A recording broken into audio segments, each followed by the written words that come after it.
L'œuvre de l'esprit du monde. Et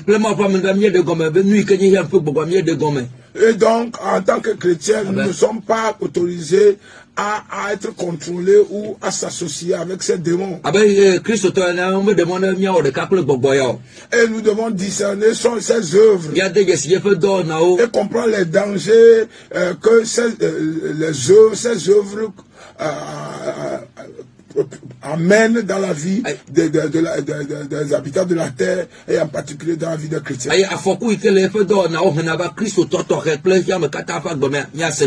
Je bénis Dieu pour la vie de cette radio et de tous ceux qui travaillent. Je bénis Dieu pour les grandes choses qu'il fait dans notre pays, le Togo. Je remercie l'Éternel pour sa grâce et sa main puissante sur ce pays. Je donne gloire à l'Éternel pour le combat qu'il est en train de mener contre l'œuvre de l'Antichrist dans notre pays.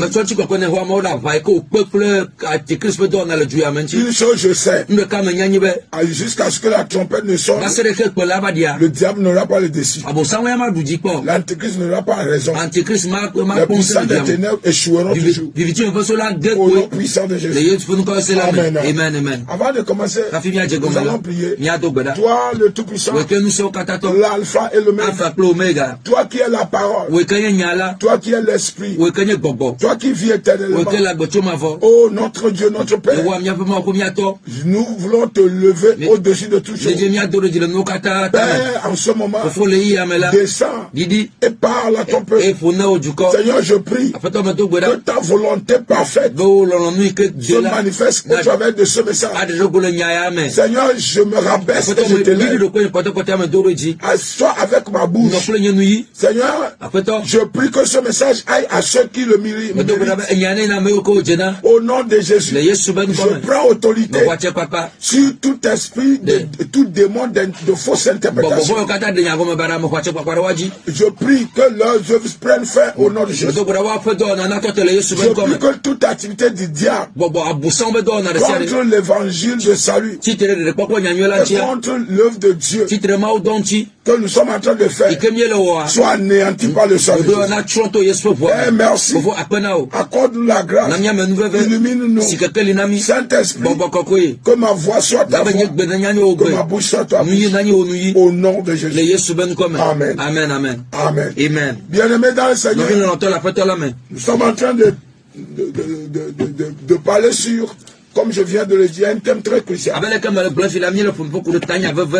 dangers de l'œuvre de l'Esprit du monde. 6e partie. Nous allons rentrer dans la parole de Dieu. 2 Corinthiens 4, versets 3 et 4.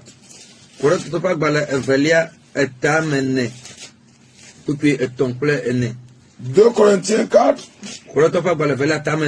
nous allons lire le verset 3 à 6.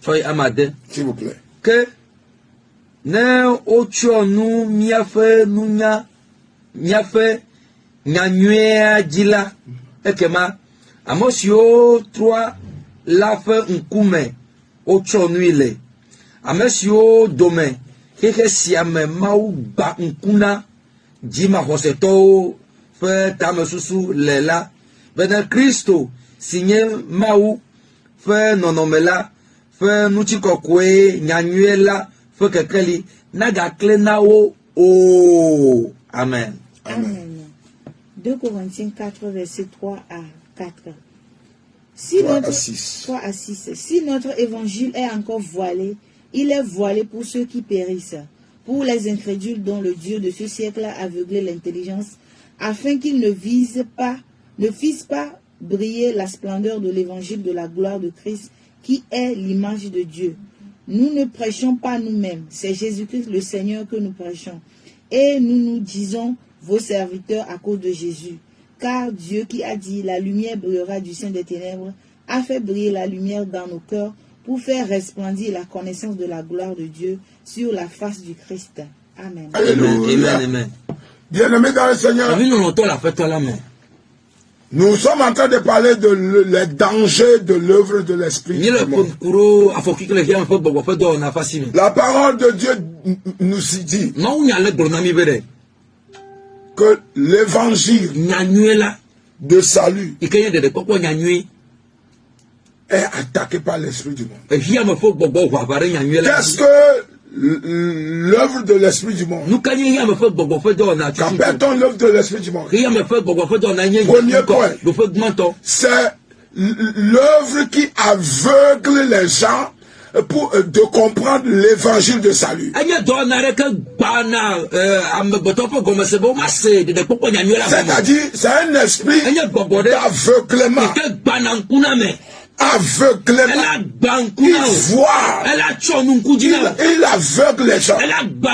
L'esprit du monde aveugle les gens de voir la réalité concernant Jésus-Christ, concernant son salut, concernant le prix qu'il a payé. L'esprit du monde aveugle les gens. Alléluia. Amen. Deuxième chose, qu'est-ce que l'esprit du monde fait? L'esprit du monde voit l'évangile, la parole de Dieu. L'esprit du monde voit ça. Voilà veut dire couvrir, afin que les gens ne puissent pas le voir et l'atteindre. C'est voilé. Ils le voient dans leur pensée. Ils le voient dans leur pensée. Et à telle enseigne que ceux qui écoutent l'évangile, ceux qui lisent, ne puissent pas voir la réalité, comprendre la vérité. L'esprit du monde a voilé l'évangile.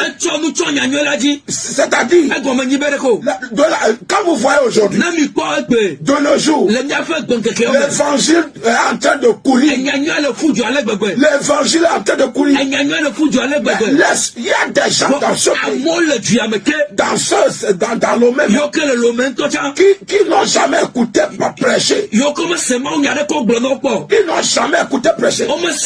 Mais ils sont aussi dans le même. Il y a des gens, ces gens de personnes. L'évangile, l'esprit du monde a voilé l'évangile. Quand l'esprit du monde voit l'évangile, une personne, comment le reconnaître? Première chose, la personne ne peut pas avoir la capacité d'accéder à la parole. Il manquera la capacité d'accéder à la parole. Alléluia.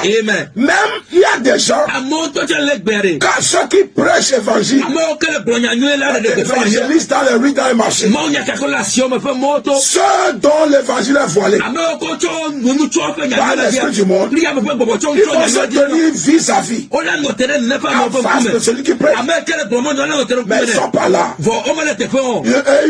Ils ne sont même pas intéressés. Quand l'esprit du monde voit l'évangile pour quelqu'un, la personne ne serait jamais intéressée. La parole du salut ne l'intéresse pas.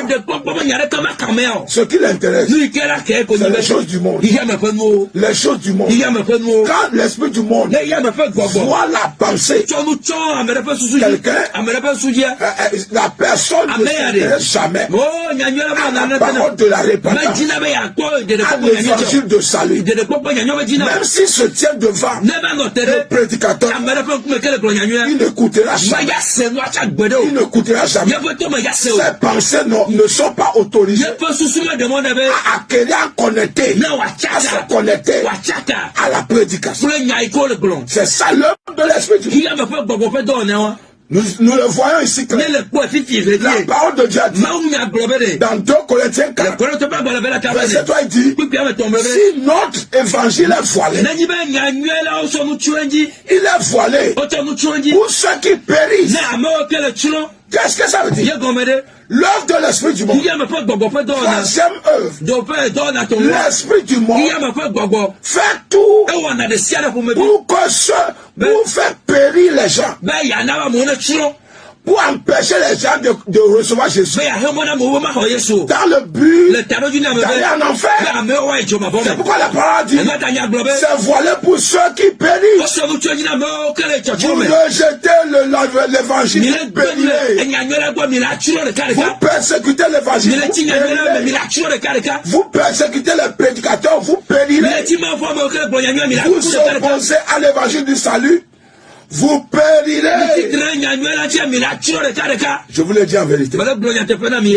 Je vous le dis en vérité. La Bible dit, l'évangile est voilé.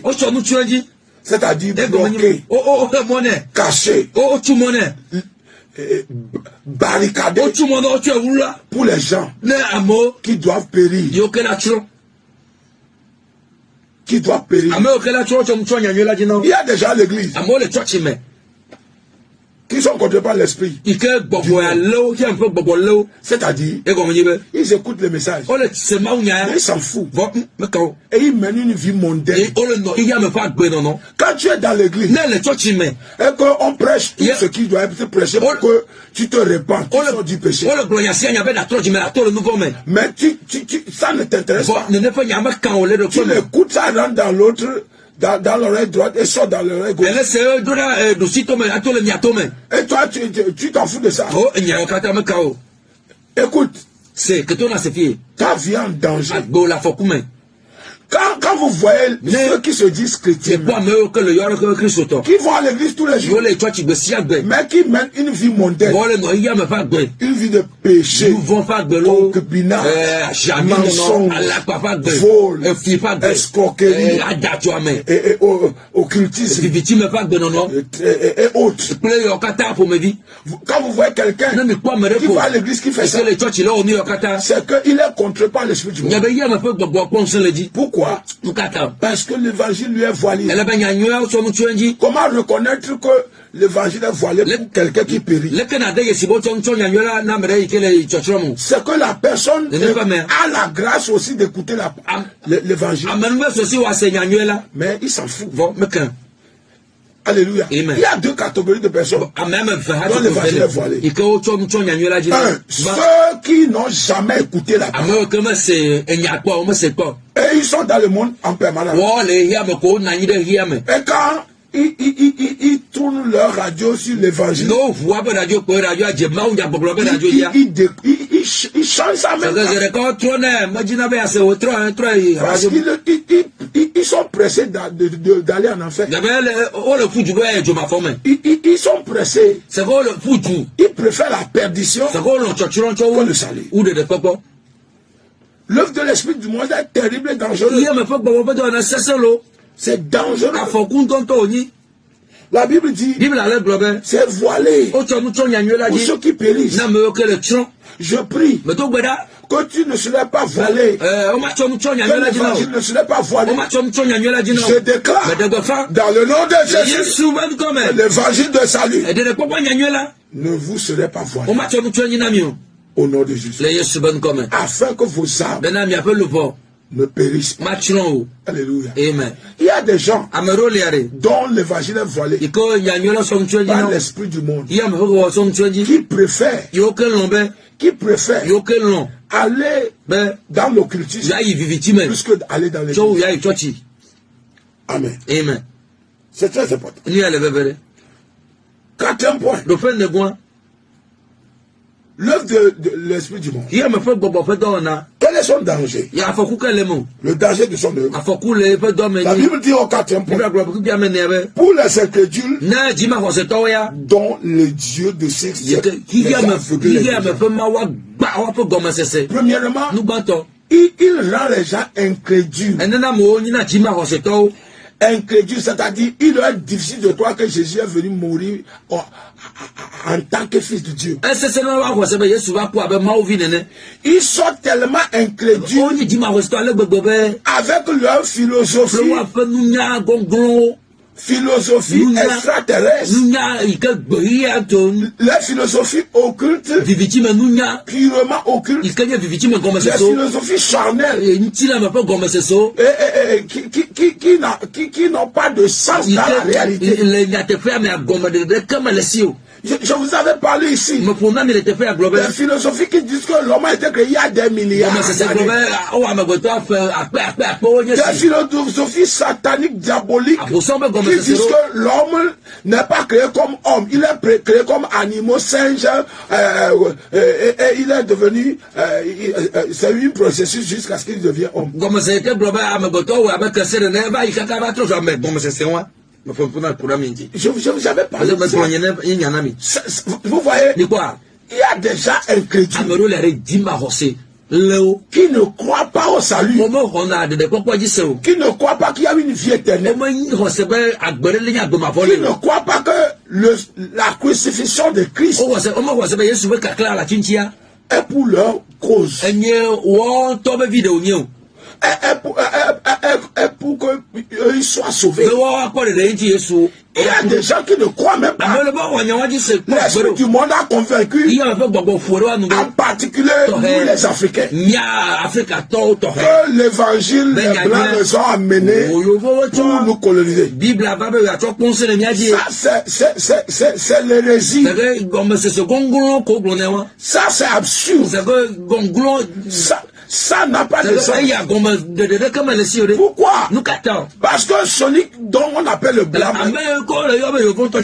la majeure partie ne croit pas à l'évangile.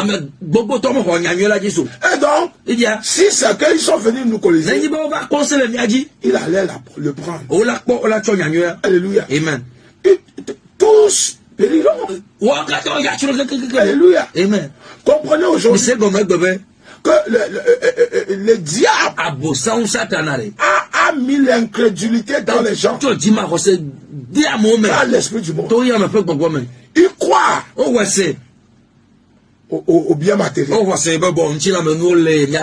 Ils croient à faire la vie. Mais c'est des gens qui disent non, que l'enfer n'existe pas. Et que quoi. Leur mentalité, c'est que si quelqu'un meurt, il est mort. C'est dangereux. C'est dangereux. Ça, c'est le démon de l'esprit. Alléluia. La Bible dit, il les a rendus incrédules. Incrédules. Il est difficile de croire que Jésus-Christ est le Fils de Dieu. Parce qu'ils sont charnels. Jésus est le Fils de Dieu. Vous le croyez ou pas, c'est la réalité. Et c'est une vérité incontestable. Jésus-Christ est le Fils vivant, le Fils du Dieu vivant. Jean 3,16. La Bible dit, quand Dieu a tant aimé le monde, il a donné son Fils unique, afin que quiconque ne périsse pas, mais il est la vie éternelle. La vie éternelle est une réalité. Alléluia. Amen. La vie éternelle est une réalité. Et l'enfer aussi est une réalité. Amen. Amen. La Bible dit, le Dieu de ce monde a aveuglé l'intelligence. Vous comprenez ça? Quand on aveugle l'intelligence, on lui empêche de comprendre. on l'empêche de comprendre. Et beaucoup sont aveuglés. Surtout ceux qui se disent intellectuels. Ceux qui se disent intellectuels. Des petits philosophes sataniques. Des gens qui pensent que ce qu'ils ont appris dans le monde est plus important que ce que Dieu a en train d'enseigner. Des gens qui croient jusqu'à... Ils croient que ce monde a été créé des milliards. Alléluia. Amen. Ils croient des choses absurdes. Des gens qui croient que l'homme n'a pas été créé exactement homme. Il est saint. C'est que jusqu'au jour d'aujourd'hui, ils enseignent cette futilité à l'école. Cette futilité à l'école. Alors qu'il y a une réalité. C'est que si nous étions créés saints, quand on donne naissance à quelqu'un, il devait être saint. À 5 ans, il va commencer par changer. À 10 ans, il va commencer jusqu'à 15 ans, il va devenir homme. C'est comme si quelque chose ne va pas. Comment vous pouvez croire des choses absurdes? Je ne sais pas quelle expression. Les choses absurdes. Des choses qui n'ont pas de sens. Et l'on croit férocement. Parce que leur intelligence a été aveuglée. Depuis quand la poule a donné naissance au mouton? Comment vous pouvez dire Dieu? C'est de l'insulte à l'égard de Dieu. Vous voulez dire que Dieu est incapable de créer quelque chose net. C'est absurde. Parce que l'esprit du monde a aveuglé leur intelligence. Mais je prie au nom de Jésus. Je déclare que l'œuvre de l'esprit du monde, l'œuvre d'aveuglement, d'incrédulité sur les âmes, soit brisée au nom de Jésus. Soit brisée au nom de Jésus. Par le sang de Jésus. Que l'œuvre de l'esprit du monde, d'aveuglement, d'incrédulité, sur les âmes qui doivent être sauvées, soient brisées au nom de Jésus. Alléluia. Bien-aimé dans le Seigneur, l'esprit du monde, qu'est-ce qu'il fait? L'esprit du monde convainc que Dieu n'existe pas. Que Dieu n'existe pas. Que Dieu n'existe pas. Et il ne voit pas la lumière de l'évangile. La parole, la lumière de la parole. Il ne croit pas que Dieu existe. Et ce qui m'intrigue, c'est que cet esprit du monde a créé des lieux qu'on appelle l'église. Il a créé des lieux qu'on appelle l'église. Et ils enseignent ces futilités. Ils enseignent ces futilités. Que l'âme meurt. Si l'âme meurt, ce qui veut dire que notre création est à moitié.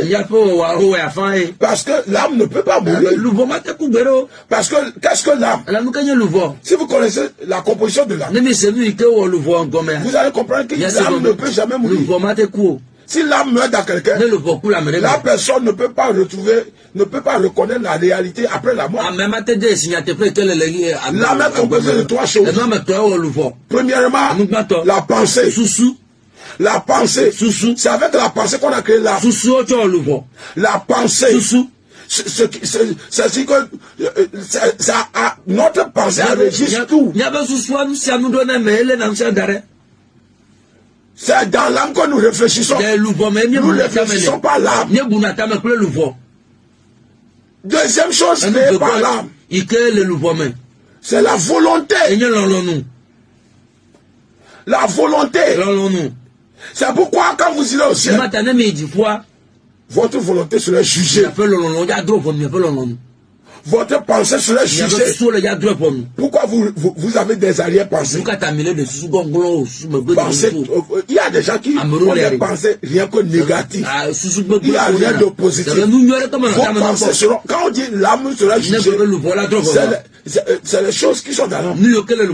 Troisième chose qui a été créée par l'âme, c'est le sentiment. Qu'est-ce que comment vous avez géré votre sentiment? Sentiments, vos colères, vos joies sont véhiculés par le sentiment. Vos colères, vos joies sont véhiculés par le sentiment. Alléluia. Amen. Vos soucis sont véhiculés par le sentiment. Soucis sont véhiculés par le sentiment. Et nous sommes dans la fin des temps. Même si l'âme pourrait mourir, écoutez-moi bien. Pourquoi ces enseignements sont des mensonges? Parce que quand quelqu'un dort, il fait un rêve.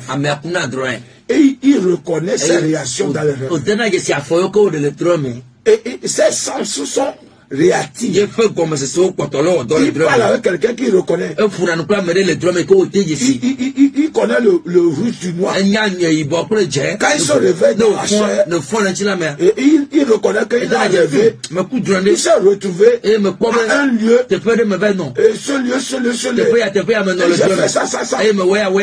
Alors que tout cela a été accompli spirituellement par son âme. Amen.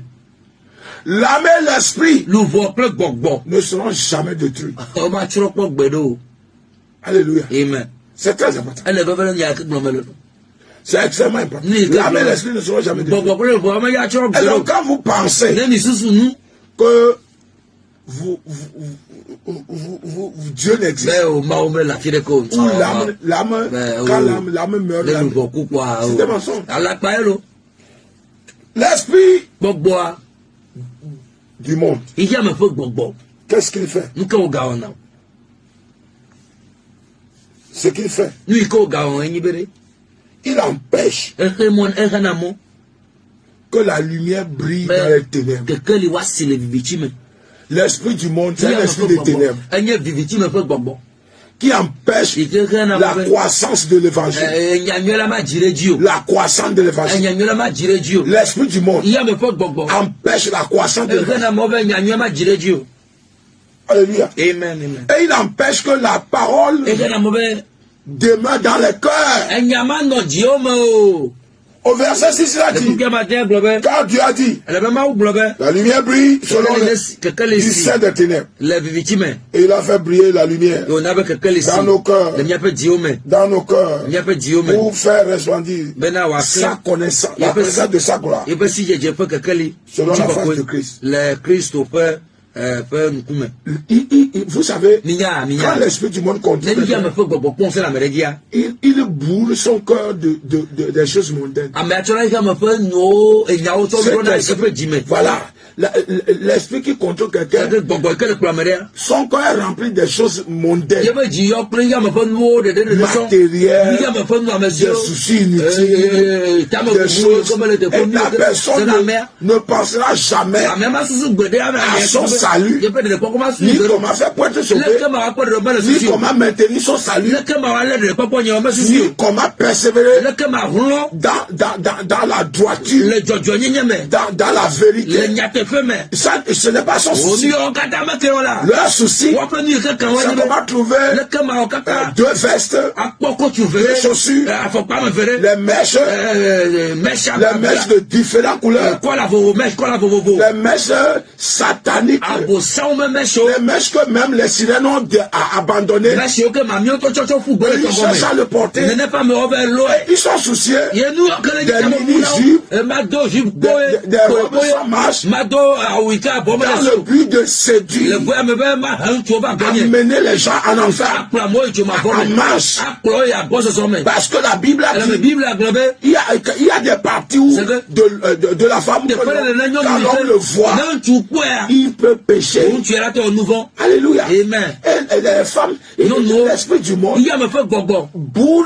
remplit le cœur, la pensée de cette victime des choses mondaines. Il y a des gens qui ne dorment plus, qui sont littéralement malades parce qu'ils n'ont pas construit la maison. Et c'est comme si le monde est tombé sur la tête. Alors que cette maison, tu peux le construire, peut-être finir, tu ne peux pas dormir dedans.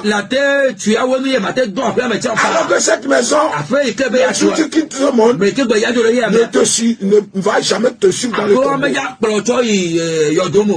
Si même on en a besoin, ce n'est pas la priorité.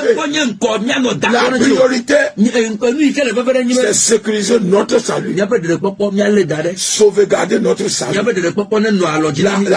La priorité, c'est s'attacher à Christ. C'est lire et écouter l'évangile de salut. Et comprendre, chercher la compréhension de Dieu. Courir après le royaume de Dieu. Rechercher Dieu et sa connaissance. C'est la priorité. Alléluia. Amen. Bien-aimé dans le Seigneur, l'esprit du monde a détruit beaucoup de choses. L'esprit du monde contrôle toute une congrégation, toute une église.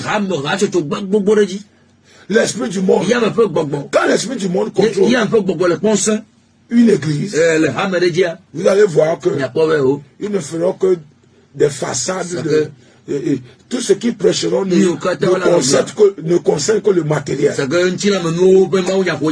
Vous allez réussir. Monsieur le prochain qui va acheter une voiture neuve, vous allez vous marier, vous aurez des enfants, et tout cela,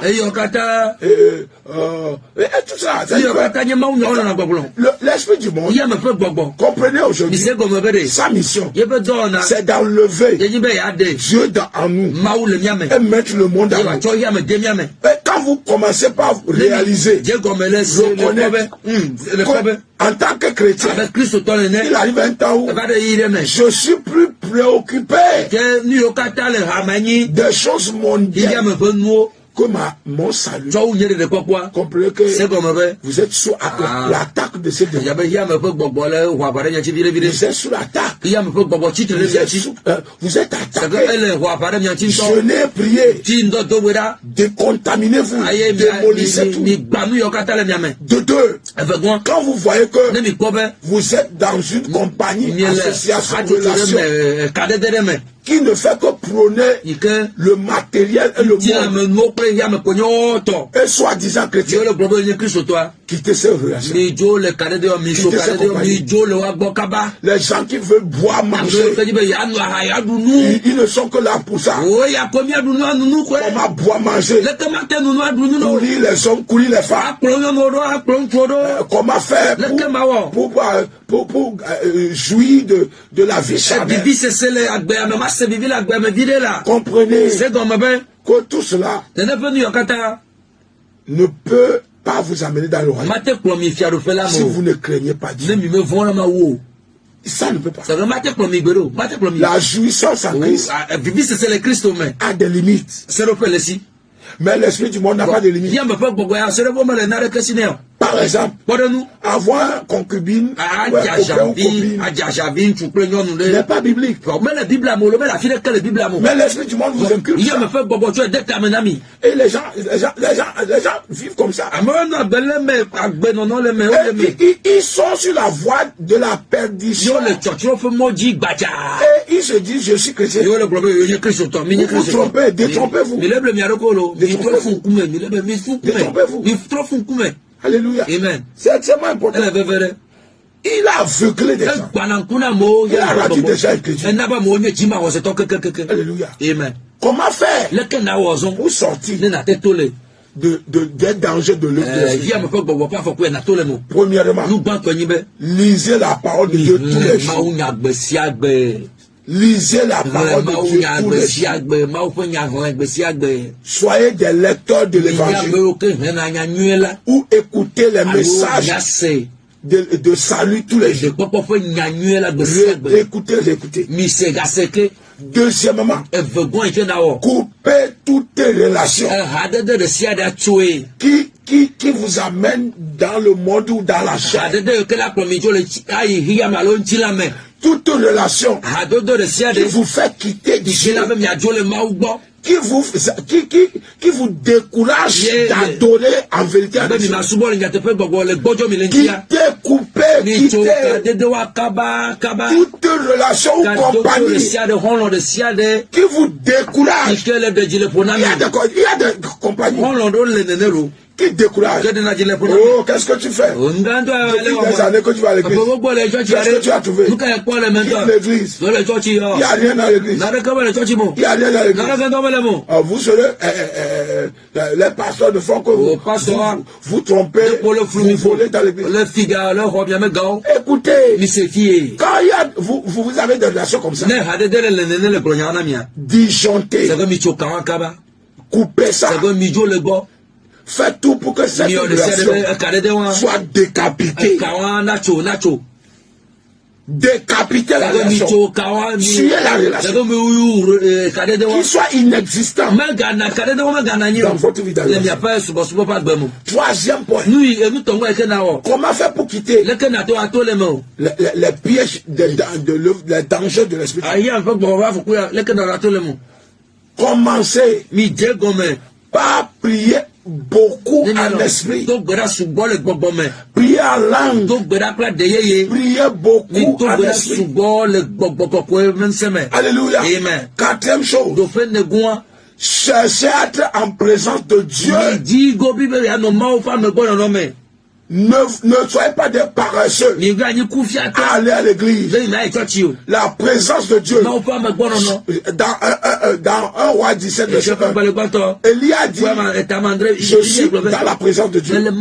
Cherchez à demeurer dans la présence du Tout-Puissant. Comment demeurer dans la présence de Dieu? Allez à l'église. 2, priez beaucoup. 3, jeûnez beaucoup. Ça provoque la présence. Ça provoque la présence. Très important. Très important. Quatrième chose. Ou cinquième. Quatrième chose. Comment faire pour quitter le faites tout pour marcher avec des gens spirituels. Discernez ceux qui sont vraiment des gens spirituels. Marchez avec ceux qui ont pour but le royaume des cieux. Marchez avec ceux qui sont focalisés sur le salut, la repentance, le royaume des cieux. Ceux qui te battent pour aller dans le royaume.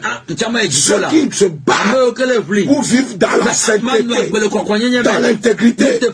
Ceux qui renoncent au monde. Cinquième chose. Couper les relations ténébreuses. Évitez toute relation occulte. Que ça soit votre papa, maman, frère, cousin. Qui te dit non, je vais t'amener quelque part. Que tu fasses gris-gris. Coupe cette relation. Alléluia. Car ça n'amènera que l'enfer. Dieu vous bénisse. Au nom de Jésus. Comprenez aujourd'hui que l'esprit du monde a détruit beaucoup de gens.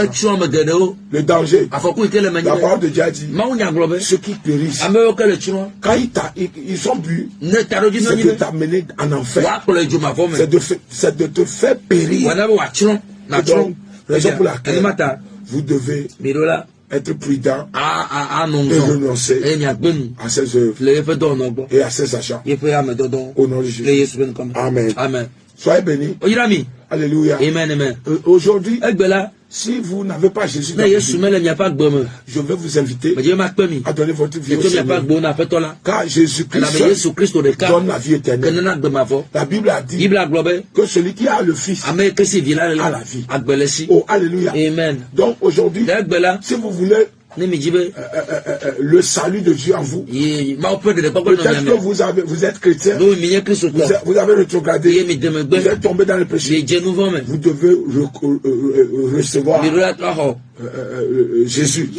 Alléluia. Amen. Donc faites cette prière après moi.